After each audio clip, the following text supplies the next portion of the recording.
स्वागत है आपका बिहार न्यूज में। मैं हूं आपके साथ महसर आलम और आप देख रहे हैं केडीवी लाइव। दोस्तों आज हो चुका है 7 मई 2024। तो आज बिहार की टॉप खबरें लेकर आए हैं आपके लिए। तो चलिए दोस्तों शुरू करते हैं आज बिहार की टॉप न्यूज।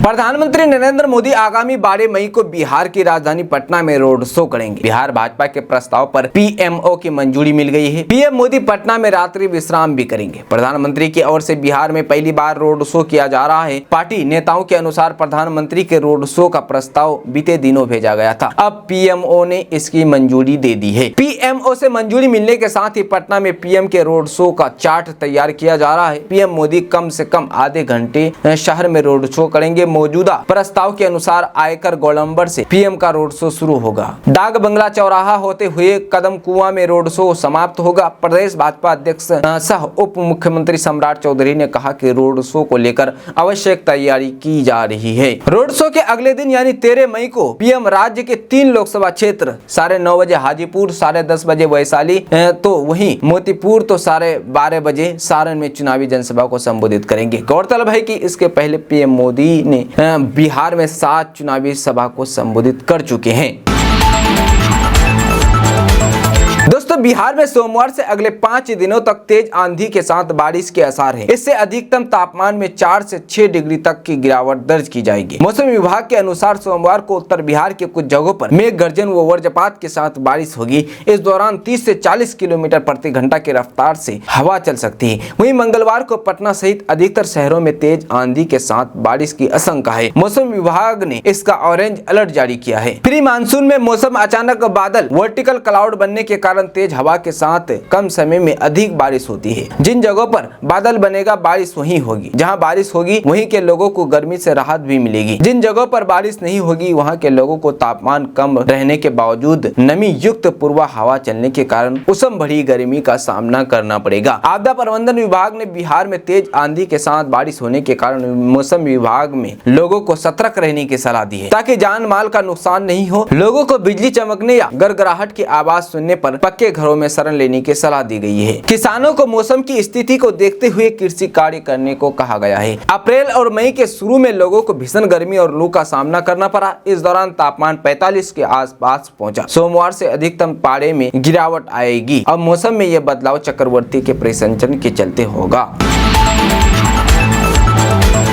बिहार में मैट्रिक पास होने वाले छात्र छात्राओं के लिए एक अच्छी खबर आ रही है। ताजा रिपोर्ट के मुताबिक इस वर्ष यानी कि 2024 मैट्रिक में फर्स्ट डिवीजन से पास हुए छात्र छात्राओं को सरकार के द्वारा 10,000 रुपए की राशि दी जाएगी। खबर के अनुसार बिहार में जो भी विद्यार्थी मैट्रिक में फर्स्ट डिवीजन से पास हुए हैं उन्हें सरकार के द्वारा 10,000 की राशि दी जाती है, चाहे वो विद्यार्थी लड़का हो या लड़की। इसका लाभ लेने के लिए ऑनलाइन के द्वारा आवेदन की प्रक्रिया शुरू की गई है। बता दें कि आवेदन करने के लिए विद्यार्थी के पास आधार कार्ड, बैंक खाता, जाति प्रमाण पत्र, निवास प्रमाण पत्र, आय प्रमाण पत्र, मैट्रिक का एडमिट कार्ड, मैट्रिक का अंक पत्र और मोबाइल नंबर आदि होनी चाहिए। तब वो 10,000 रुपए ले पाएंगे।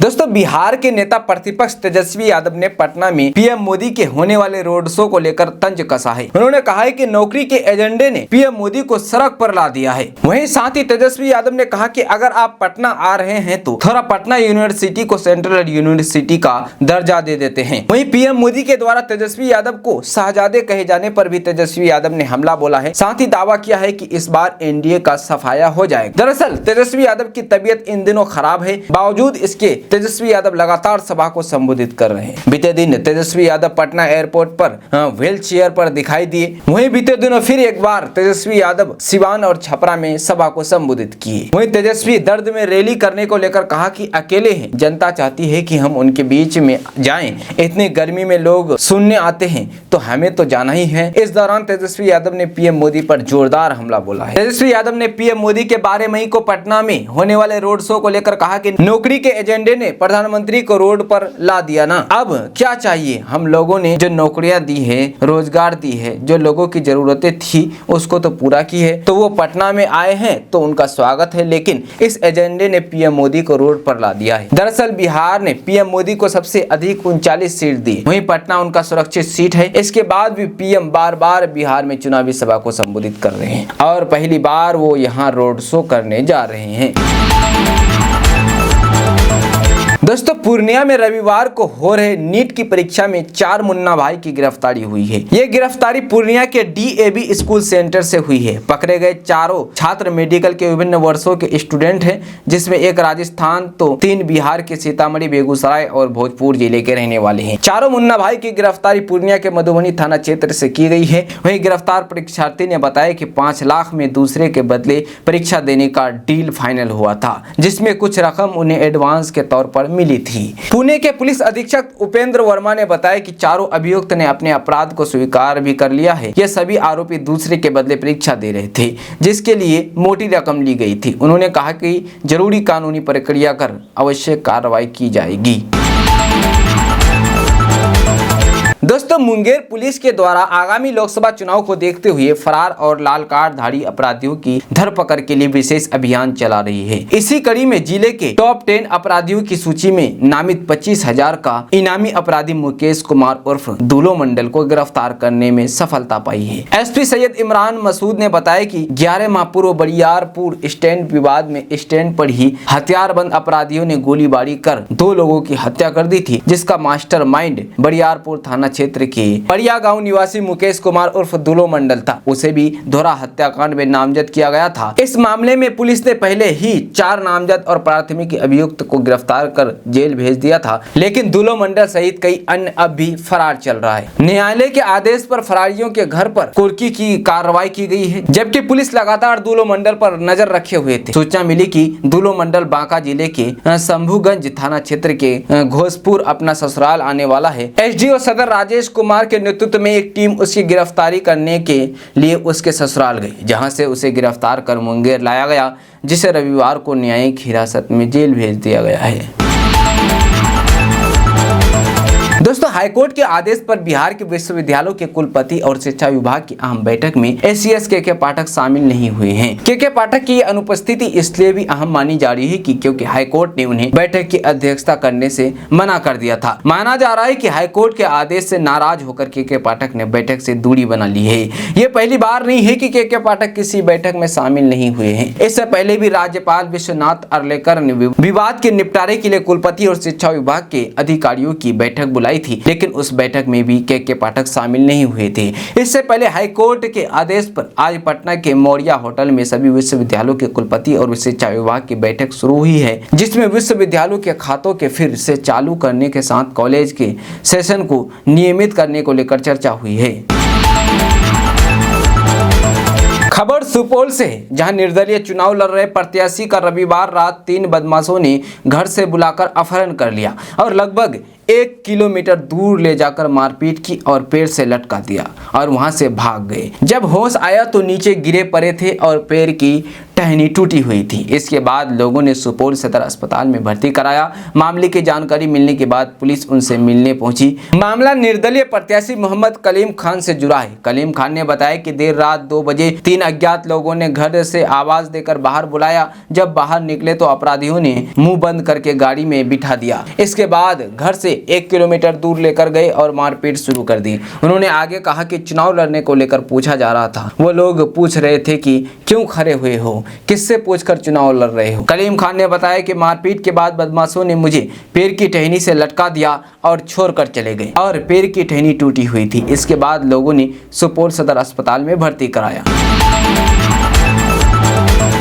दोस्तों लोकसभा चुनाव के दौरान बिहार की कई सीट काफी चर्चा में है। इनमें से पाटलिपुत्र भी शामिल है। इस सीट से RJD सुप्रीमो लालू यादव की बड़ी बेटी मीसा भारती चुनाव लड़ रही है। वहीं यहां प्रचार करने पहुंचे पूर्व मंत्री तेज प्रताप यादव ने रविवार को कहा कि पाटलिपुत्र लोकसभा क्षेत्र समेत बिहार की जनता महागठबंधन की ओर आशा भरी नजरों से देख रही है और पाटलिपुत्र लोकसभा क्षेत्र में मीसा भारती की जीत तय है। बहरूपिया लोग सुधर जाएं, क्योंकि मीसा भारती का भाई तेज प्रताप यादव अपनी बहन को जिताने के लिए आ गया है और जो नहीं सुधरेगा उनको सुधार दिया जाएगा। तेज प्रताप यादव ने कहा कि पूरे भारत में इंडिया गठबंधन के पक्ष में माहौल है और केंद्र में इंडिया गठबंधन की सरकार बनेगी। उन्होंने आरोप लगाया है कि इंडिया गठबंधन का नेतृत्व करता PM नरेंद्र मोदी लोगों के बीच धार्मिक उन्माद फैलाने का आरोप लगवाने का काम करते हैं। उन्होंने कड़े शब्दों में आरोप लगाते हुए कहा कि जब से केंद्र में NDA की सरकार आई है तब से शहीद होने वाले सैनिकों की संख्या में लगातार बढ़ोतरी दर्ज की जा रही है। दोस्तों बिहार में शराबबंदी कानून लागू है, इसके बावजूद भी एक व्यक्ति शराब के नशे में लड़खड़ाते हुए गवाही देने के लिए कोर्ट पहुंच गया और जज के सामने जाकर के खड़ा हो गया। जज साहब को जब उसे देख शक हुआ तो उन्होंने पूछा कि क्या तुम शराब पीकर आए हो? तो गवाह बोला जी हाँ। यह सुन कोर्ट में मौजूद सभी लोग उसी के तरफ देखने लगे। इसके बाद जज साहब ने विशेष लोक अभियोजक उत्पाद कोर्ट 2 भोला मंडल को निर्देश दिया और इसकी जानकारी उत्पाद विभाग को दी गई। जानकारी के बाद उत्पाद विभाग की टीम मौके पर पहुंची और शराब पीने की पुष्टि की गई। इसकी जानकारी उत्पाद विभाग को दी गई। जानकारी के बाद उत्पाद विभाग की टीम मौके पर पहुंची और शराब पीने की पुष्टि की। जांच के दौरान गवाह के अंदर 82% अल्कोहल की मात्रा पाई गई। इसके बाद गवाह को विशेष न्यायाधीश ने जेल भेज दिया। बता दें कि रंजीत को नवगछिया के एक मामले के तहत गवाही देने के लिए हाजिर किया गया था। गवाह शराब के नशे में धुत था। उत्पाद कोर्ट के विशेष न्यायाधीश के सामने जब गवाह कटघरे में खड़ा हुआ और उससे पूछताछ शुरू की गई, गवाह को झूमते देख जज साहब ने उससे झूमने का कारण पूछा तो गवाह बोला कि थोड़ी सी पी ली है। दोस्तों लोकसभा चुनाव के दौरान बिहार की कई सीट काफी चर्चा में है। इनमें से पाटलिपुत्र भी शामिल है। इस सीट से आरजेडी सुप्रीमो लालू यादव की बड़ी बेटी मीसा भारती चुनाव लड़ रही है। वहीं यहां प्रचार करने पहुंचे पूर्व मंत्री तेज प्रताप यादव ने रविवार को कहा कि पाटलिपुत्र लोकसभा क्षेत्र समेत बिहार की जनता महागठबंधन की ओर आशा भरी नजरों से देख रही है और पाटलिपुत्र लोकसभा क्षेत्र में मीसा भारती की जीत तय है। बहरूपिया लोग सुधर जाए क्योंकि मीसा भारती का भाई तेज प्रताप यादव अपनी बहन को जिताने के लिए आ गया है और जो नहीं सुधरेगा उनको सुधार दिया जाएगा। तेज प्रताप यादव ने कहा कि पूरे भारत में इंडिया गठबंधन के पक्ष में माहौल है और केंद्र में इंडिया गठबंधन की सरकार बनेगी। उन्होंने आरोप लगाया है कि एनडीए गठबंधन का नेतृत्व करता पीएम नरेंद्र मोदी लोगों के बीच धार्मिक उन्माद फैलाने का आरोप लगवाने का काम करते हैं। उन्होंने कड़े शब्दों में आरोप लगाते हुए कहा कि जब से केंद्र में एनडीए की सरकार आई है तब से शहीद होने वाले सैनिकों की संख्या में लगातार बढ़ोतरी दर्ज की जा रही है। देश में लोकसभा के चुनाव हो रहे हैं। आज यानी 7 मई को तीसरे चरण का चुनाव कराया जाएगा। इस बीच उम्मीदवारों का लगातार चुनाव प्रचार जारी है। इस चुनाव में कई नेताओं के बेटे बेटी भी चुनाव मैदान में उतरे हैं, जबकि यही पार्टियां एक दूसरे पर परिवारवाद का आरोप लगाती है। अब उत्तर पूर्वी दिल्ली से भाजपा के सांसद मनोज तिवारी की बेटी रीति तिवारी भी राजनीति में उतर गई है। 22 वर्षीय रीति ने अब भाजपा का दामन थाम लिया है। हालांकि बीजेपी ज्वाइन करने के बाद रीति तिवारी ने कहा कि मैं हैरान हूँ, मुझे भगवान के इस प्लान का अंदाजा नहीं था। मुझे लगा था कि 10-15 साल बाद होगा, लेकिन बीजेपी अध्यक्ष जेपी नड्डा ने मुझ में कुछ देखा और मुझे मौका दिया। मैं उन्हें निराश नहीं करूंगी। रीति तिवारी ने यह भी कहा कि नड्डा जी ने मुझ में काबिलियत देखी होगी, इसलिए मुझे पार्टी ज्वाइन कराई गई। बताते चले कि सांसद मनोज तिवारी की बेटी रीति तिवारी एक एनजीओ में काम करती है। इसके साथ ही वो रीति स्पोर्ट्स बोर्ड ऑफ डायरेक्टर्स में चेयरमैन है। उनकी स्कूली शिक्षा जमुनाबाई नर्सी स्कूल मुंबई से हुई है। रीति मनोज तिवारी की पहली पत्नी रानी तिवारी की बेटी है। शादी के 11 साल बाद 2011 में मनोज और रानी अलग हो गए थे।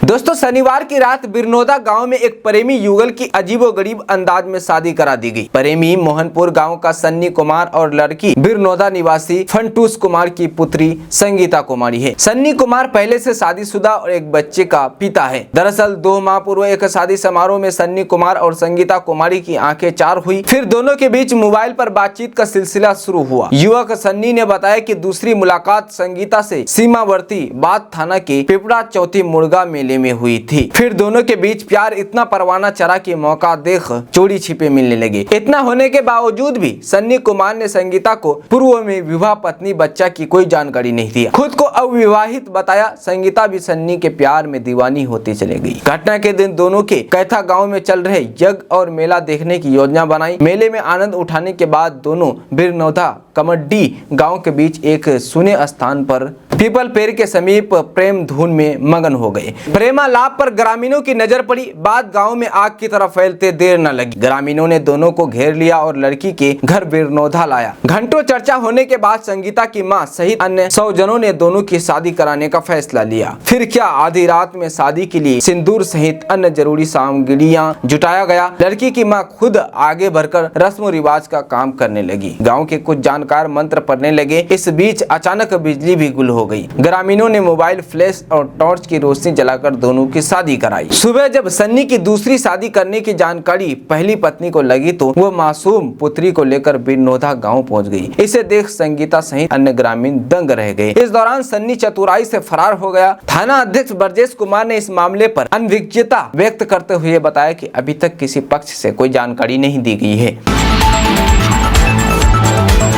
दोस्तों, लोकसभा चुनाव के तीसरे चरण में 7 मई को बिहार की कई सीटों पर चुनाव है। इनमें मधुबनी भी शामिल है। प्रचार के अंतिम दिन रविवार को पूर्व डिप्टी सीएम नेता प्रतिपक्ष तेजस्वी यादव ने सुमन महासेठ के समर्थन में खैरा उच्च विद्यालय प्रांगण में चुनावी सभा को संबोधित किया।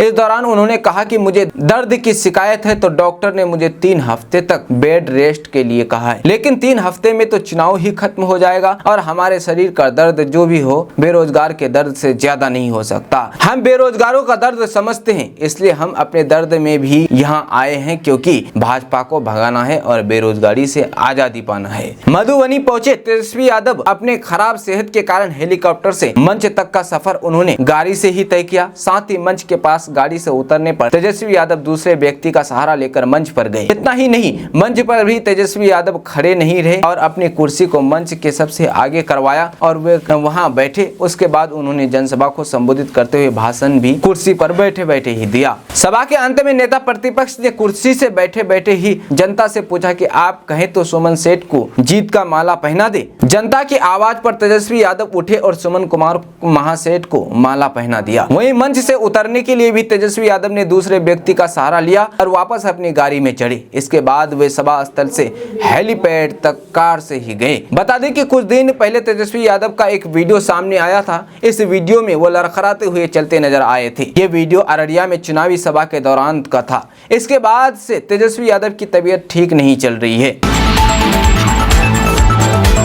दोस्तों, मुख्यमंत्री नीतीश कुमार ने एनडीए समर्थित लोजपा रामविलास प्रत्याशी संभावित चौधरी के समर्थन में समस्तीपुर के कल्याणपुर में आयोजित सभा में महेश्वर हजारी का बिना नाम लिए ही कहा कि गड़बड़ी करने वालों को चुनाव के बाद मुक्त करेंगे। उन्होंने कहा कि साथ रहकर गड़बड़ी करने वालों को छोड़ा नहीं जाएगा। दरअसल समस्तीपुर लोकसभा सीट पर जेडीयू के 2 मंत्रियों के बाल बच्चे चुनाव लड़ रहे हैं। मंत्री अशोक चौधरी की बेटी संभावित चौधरी जहाँ चिराग पासवान की पार्टी के उम्मीदवार है, वहीं महेश्वर हजारी के बेटे सन्नी हजारी कांग्रेस के प्रत्याशी है।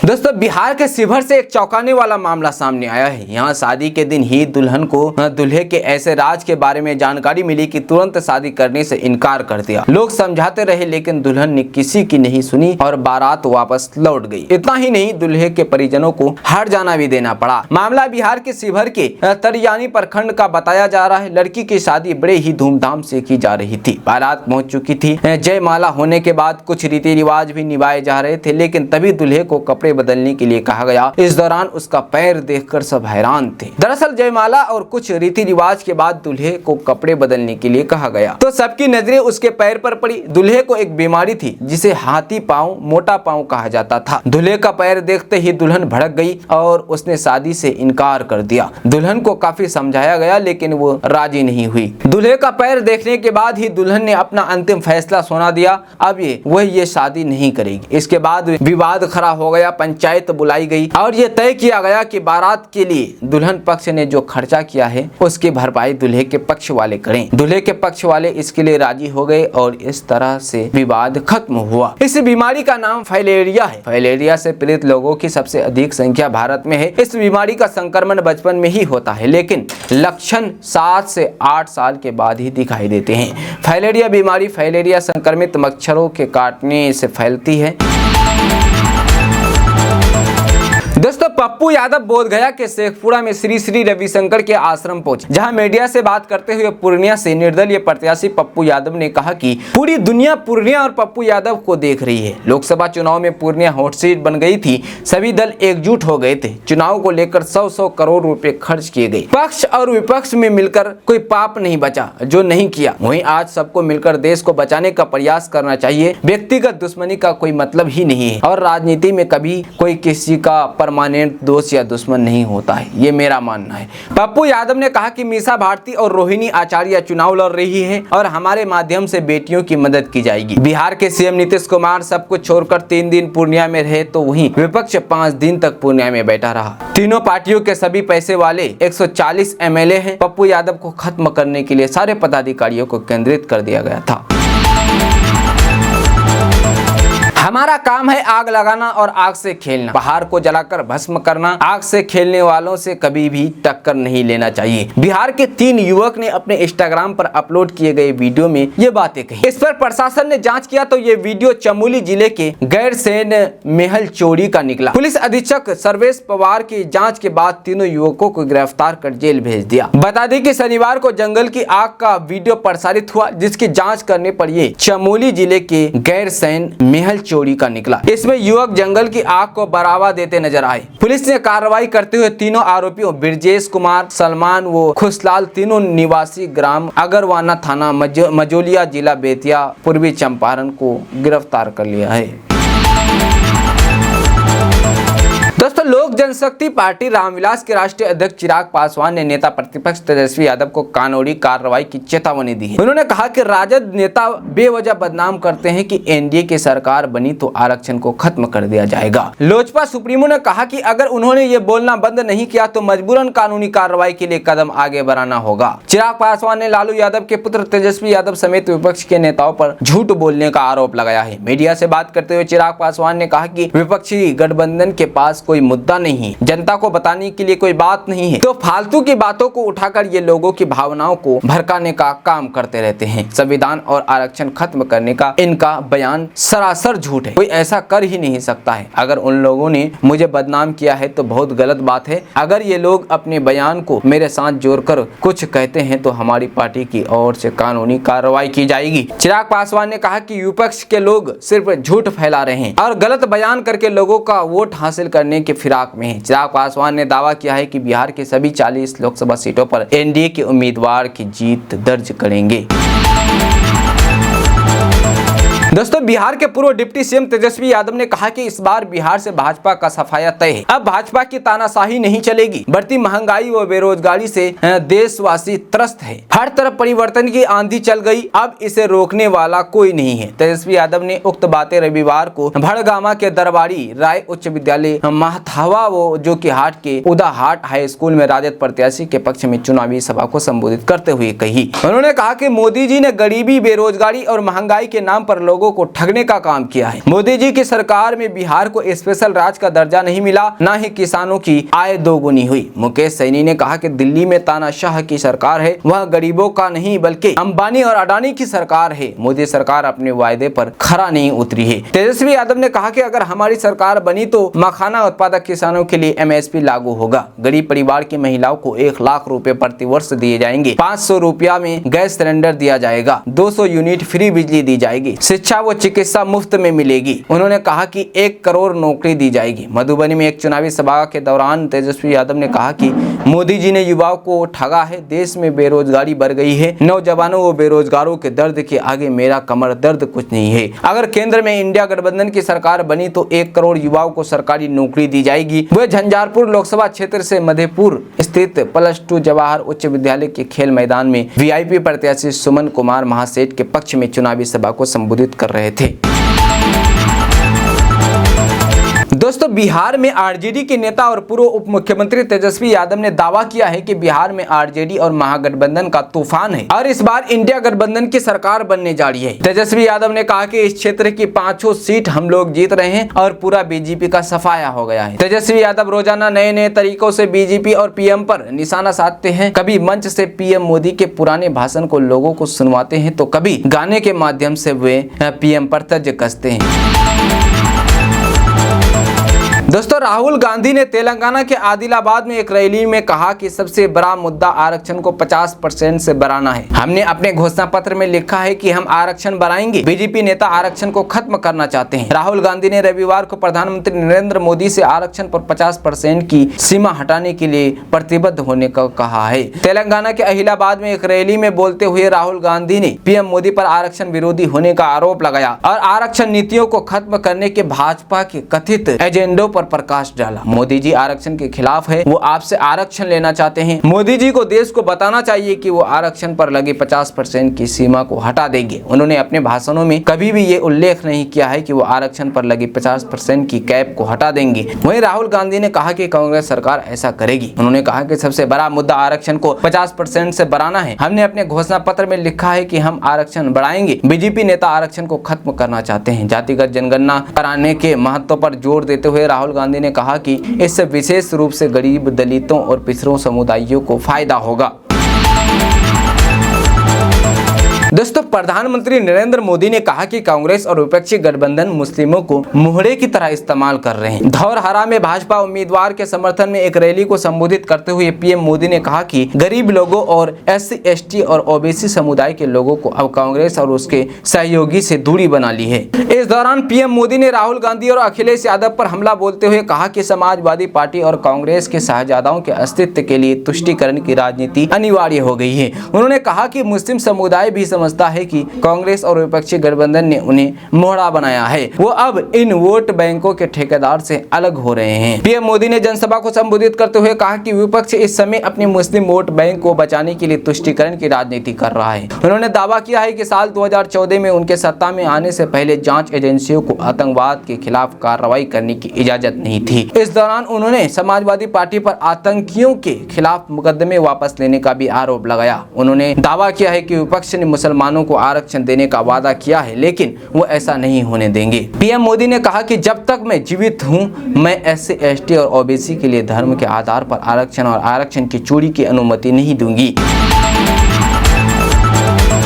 दोस्तों, दिल्ली कांग्रेस के पूर्व राष्ट्रीय अध्यक्ष राहुल गांधी ने विश्वविद्यालयों के कुलपतियों की नियुक्ति की प्रक्रिया पर सवाल उठाया तो 121 प्रमुख कुलपतियों और अकादमिक हस्तियों ने उनके आरोप को निराधार बताते हुए ओपन लेटर लिखा है। विद्वानों ने पत्र लिखकर कांग्रेस नेता राहुल गांधी के खिलाफ कार्रवाई की मांग की है। 181 प्रमुख कुलपतियों और अकादमिक हस्तियों ने पत्र में राहुल गांधी पर राजनीतिक लाभ लेने के लिए झूठ का सहारा लेकर बड़े पैमाने पर कुलपतियों के कार्यालय को बदनाम करने का आरोप लगाया है। कुलपतियों ने राहुल के खिलाफ कानून के अनुसार उचित कार्रवाई करने का निवेदन किया है। चिट्ठी में राहुल के वक्तव्य का हवाला देते हुए कहा गया है कि कांग्रेस नेता राहुल गांधी के ट्वीट और ओपन सोर्स से ये उनके संज्ञान में आया है कि वो ये कह रहे हैं कि कुलपतियों की नियुक्ति मेरिट और योग्यता के आधार पर नहीं बल्कि किसी संगठन की संबद्धता के आधार पर की जाती है, जिससे कुलपतियों की नियुक्ति की चयन प्रक्रिया पर सवाल उठते हैं। प्रमुख कुलपतियों और अकादमिक हस्तियों ने अपने ओपन लेटर में लिखा है कि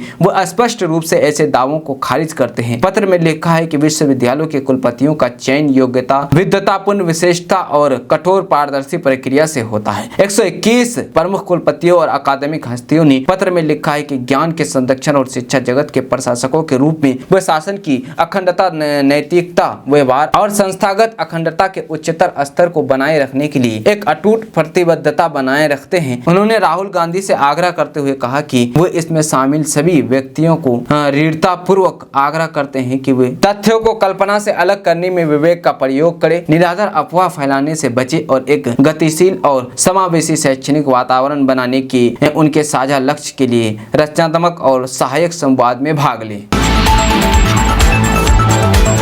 दोस्तों, राजद सुप्रीमो लालू यादव के बड़े बेटे और बिहार सरकार के पूर्व मंत्री तेज प्रताप यादव ने अपने बयान को लेकर सुर्खियों में रहते हैं। एक बार फिर उन्होंने ऐसा बयान दिया है जिससे सियासी पारा हाई हो गया है। इस बार तेज प्रताप यादव ने सेना के जवानों की शहादत को लेकर बयान दिया है। उन्होंने कहा है कि पहले यहाँ कोई जवान शहीद नहीं होता था, मोदी जी के कारण सैनिक शहीद हुए हैं। दरअसल 4 मई को जम्मू कश्मीर के पुंछ में भारतीय वायु सेना के वाहन पर हुए आतंकवादी हमले को लेकर पीएम मोदी को निशाने पर लिया है। तेज प्रताप यादव ने कहा कि मोदी जी चुनाव के समय हथकंडे अपनाते हैं, हिंदू और मुसलमान में देश को बांटने का काम किया है। जवान मोदी जी की वजह से शहीद हुए, पहले कहां इतने जवान शहीद होते थे। वहीं तेज प्रताप यादव के इस बयान से सियासी पारा हाई हो सकता है। तेज प्रताप यादव के बयान अक्सर सियासी भूचाल लाता है। तेज प्रताप यादव ने पहले भी पीएम मोदी और बीजेपी पर करारा हमला बोला है। उन्होंने कई बार इंडिया गठबंधन की जीत का दावा भी किया है। तेज प्रताप यादव ने कहा है कि भीषण गर्मी में भी जिस तरह लोग इंडिया गठबंधन के कार्यक्रम में शामिल होते हैं, इससे साफ पता चलता है कि केंद्र में इंडिया गठबंधन की सरकार बनना तय है।